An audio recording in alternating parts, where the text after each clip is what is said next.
Hello, and welcome to a new chapter, number 25, episode 7 of Azure Support Academy.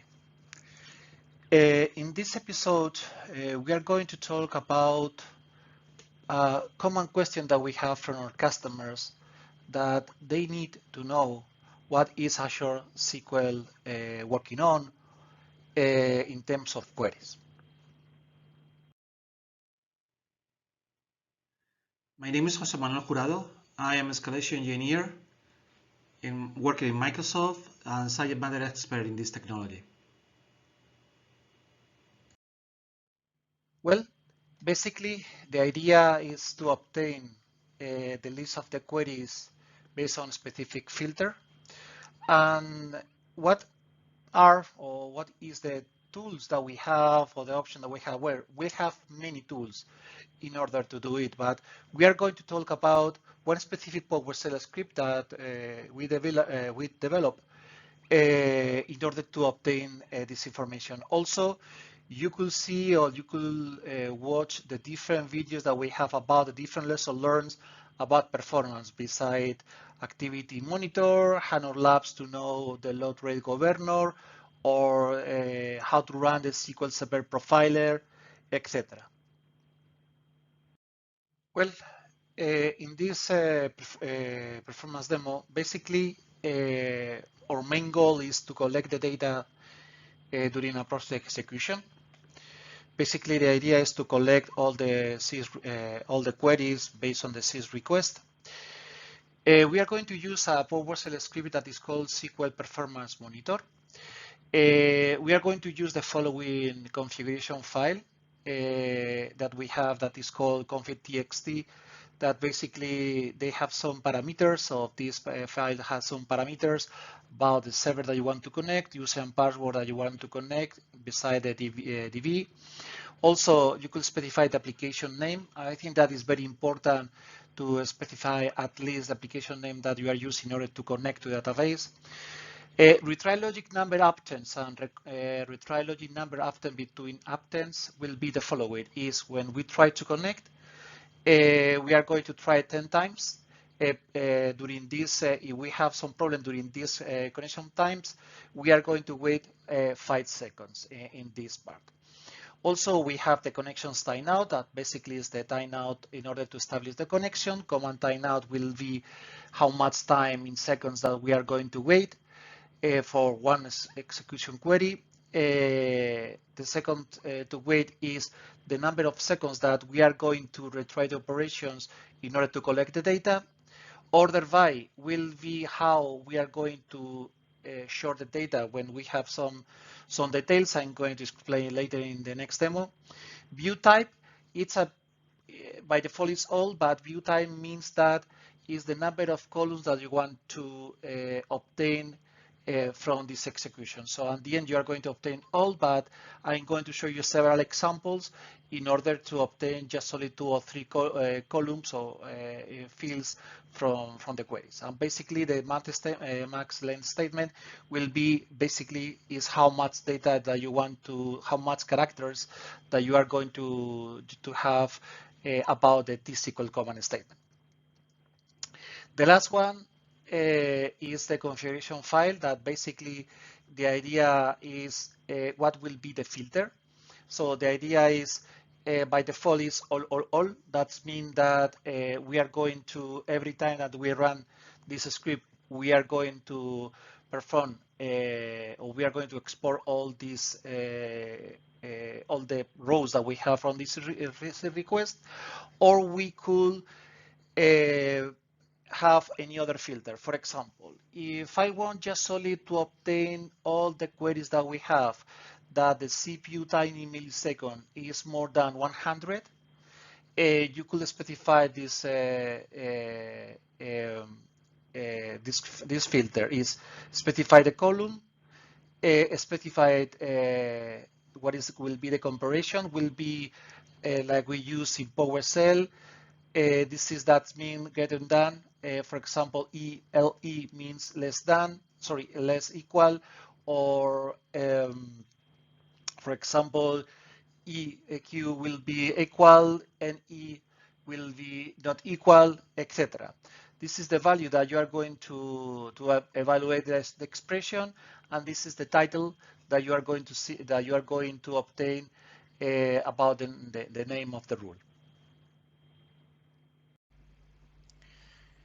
Well, let's get started. Right now, as you can see, we run this PowerShell script that basically this PowerShell script is going to do the following actions.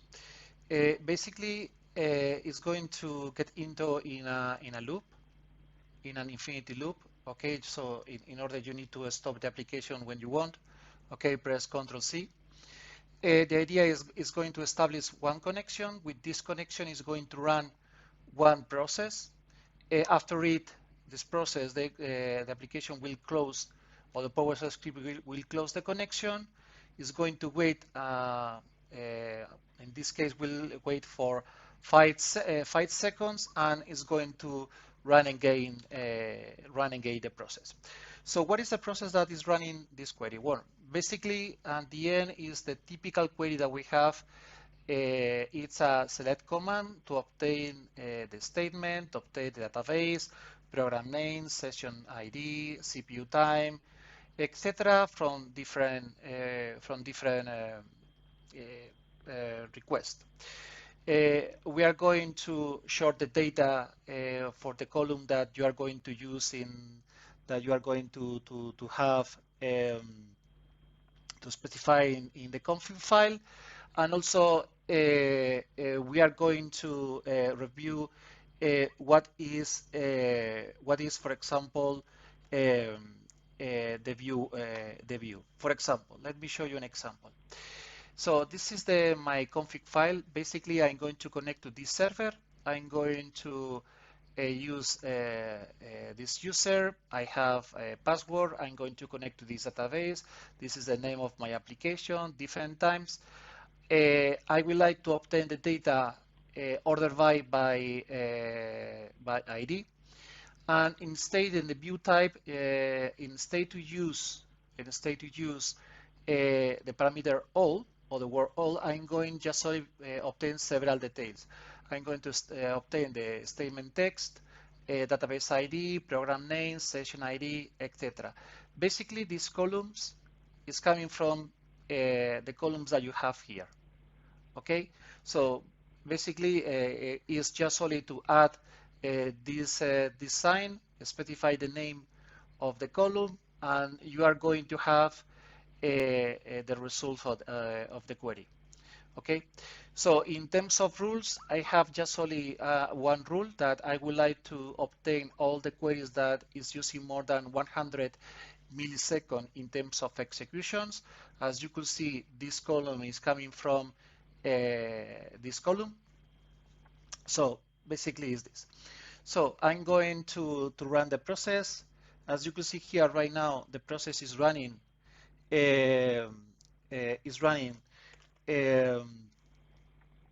automatically. It's every 5 seconds retry the connection and run this application. I'm going to start the workload.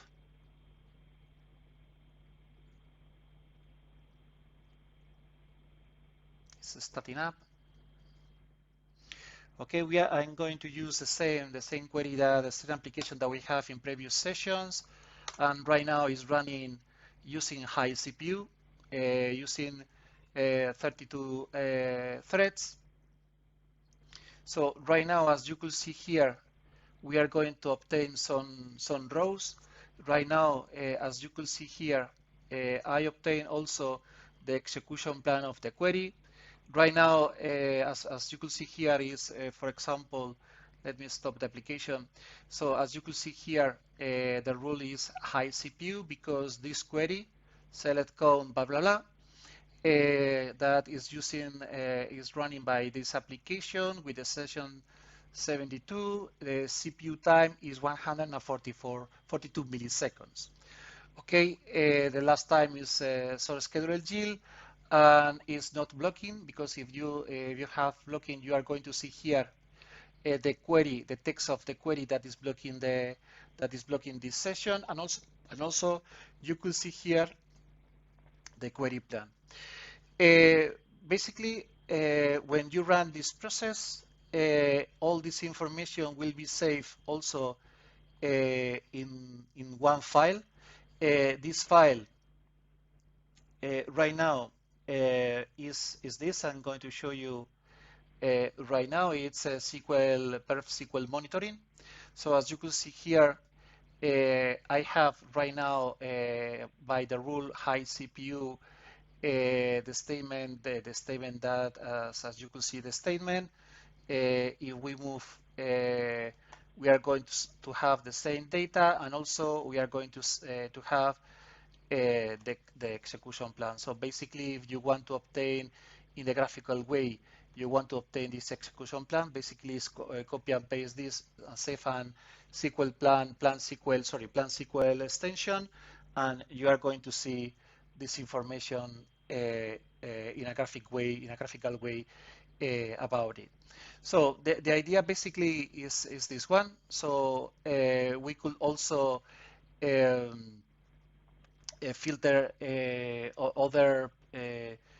other ways. For example, here we could see, let's say, total elapsed time. For example, if I want to obtain all the rules, all the queries that is taking total elapsed time is taking more time. Basically, the idea is to copy the rule. For example, I would like to, when the elapsed time is 200 milliseconds, and I'm going to specify it here, for example, elapsed time. So I'm going to save the file. I'm going to run again the query, the PowerShell script.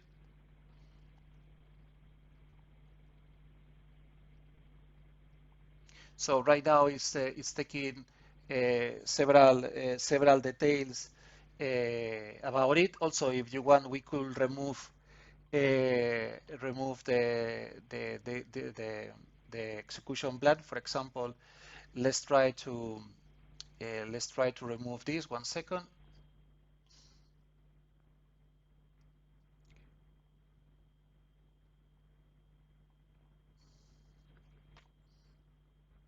So right now it's here. So right now I'm going to remove for example, the text query plan. I'm going to save this file. And as you can see here, in a couple of when we run again the application, again. So right now, I'm not going to have this execution plan, but as you can see here, I have two rules. I have the rule about the CPU and also about the elapsed time, right? So if I open again, I'm going to stop this application, this PowerShell script.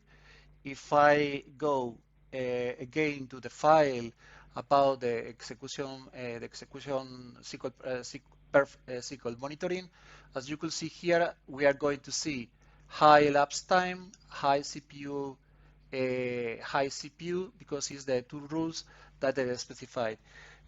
If, in this case, the same query is taking more than elapsed time and also execution time. In this case is the time that right now we are checking. So in order to finish this presentation, basically the idea is we need 3 files. Basically the PowerShell script, okay? The file rules txt that contains the rules that you are going to implement in the filter, and config.txt that contains the data about the different settings of the PowerShell script. Okay.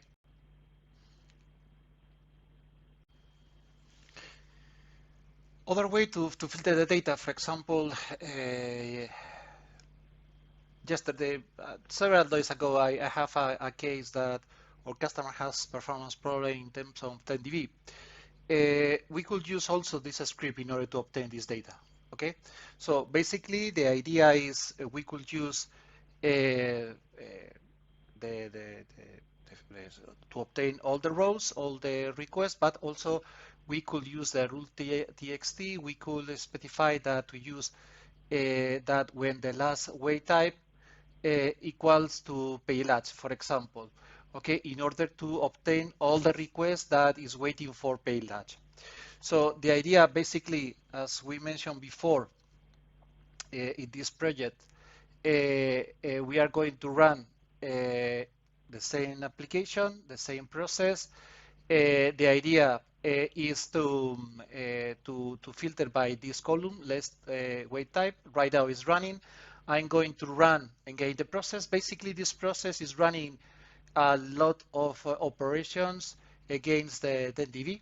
So the idea is to run the application again. So let's wait for the application. The application is still is running. Okay, let's try to run this. Right now it's running. We have several processes running using the 10db a lot. So let's go to here. As you can see here, you're going to start seeing some very useful information. We have paylatch. We have right now the executions. So give me 1 second. I'm going to stop. Okay. So the idea is the rule, the statement is this statement obtain 600,000 rows from the example, the table example 1. The session is 99. The CPU time is this part, but right now this project is suspended because right now it's waiting for another query. For example, all this query that the session 82, it's right now the session blocking is the 89 that is running this query. So at the end, you could see also the blocking that is happening. Okay, right now immediately based on the execution that you have currently in your database. So if we run the process right now again, you are going to see what happened. Also, you could enable the execution plan. Right now, we have a huge amount of operations in the database, so you have several information that you could work right now. Even, for example, you could see right now, well, let me, you could see, for example, I'm going to stop this one. Yeah. So, for example, you could see the weight resource is the 10db right now. So you have these weight resources. So at the end, is I think that is very important, very useful to run this PowerShell script in order to obtain during a live troubleshooting this process. Also, you could leave running this application. Basically, as you could see here, you are going to have all the queries that is happening with your rule along the time that you run the application. So at the end, for example, you could leave this application today, and tomorrow you could, when you return to the office, you could see what happened with database, obtain the decisions, and make a decision based on the queries that is running.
Okay, thank you so much for attending these sessions. If you have any questions, please send an email to gmjurado@microsoft.com.